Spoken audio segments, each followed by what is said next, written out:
Hello, good day viewers. I am Okocha P. Marcel and this is my channel. In this channel, we share news content and talk realities out of issues.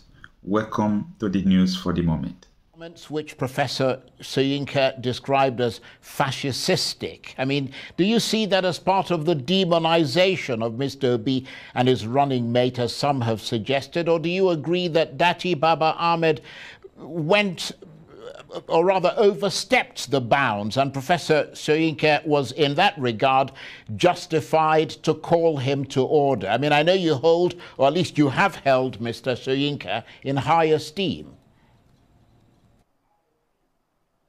I still do. I have a lot of love for Professor Soyinka.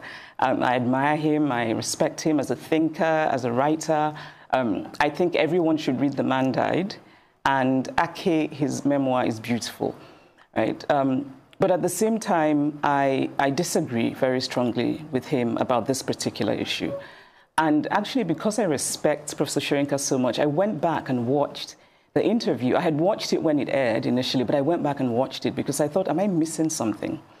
And I think fascist is a really strong word. You know, fascist actually often makes me think of Mussolini's Italy. But I think we use it now, you know, sort of to address this kind of authoritarianism that's often populist and right-wing, you know, like in Hungary, and even the former American president. And when you look at those situations, you can see why they have been termed fascist. And I did not see any reason that Mr. Dati Baba Ahmed's interview would have been termed fascist. You know, I think he was making a very strongly felt point about the elections.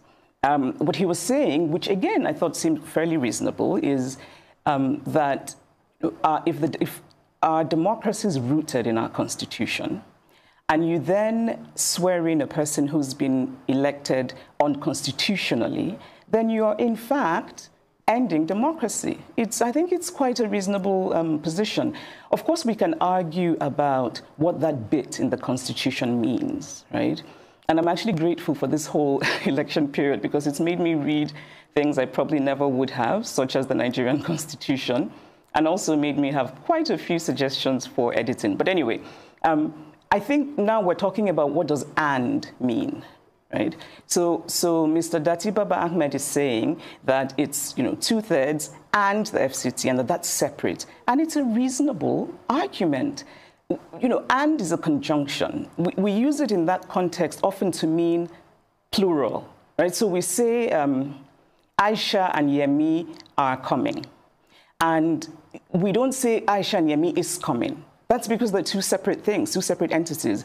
And of course, the court will interpret. But I don't think it's unreasonable for educated Nigerians who can read and who know what the word "and" means to make their own interpretations and to argue it. And of course, the fact that the Labour Party is in court means that they do not believe that this election is constitutional. And so I just didn't, I didn't quite see why it would be termed fascist. I mean, we could, I think a charitable way of reading Professor Soyinka's comment is that Professor Soyinka himself, I think it's fair to say that he is not given to restraint in language in general. And so maybe that's where that word fascist came from. However, I have suggestions for what we could use fascist for. We could use fascist for INEC, because as it is right now, many Nigerians feel deeply cheated by INEC, deeply disenfranchised by INEC. And there's an authoritarianism, which obviously is the basis of fascism, at the center of manipulating an election. Because what you're doing is you're gagging people, you're forcibly taking away their voice. That is fascist. Fascist is all of the violence that happened during the elections. Fascist is the way that some people remain silent about that violence. Fascist is, you know, fascist is a government that hasn't come out to address the very tangible and palpable discontent in this country.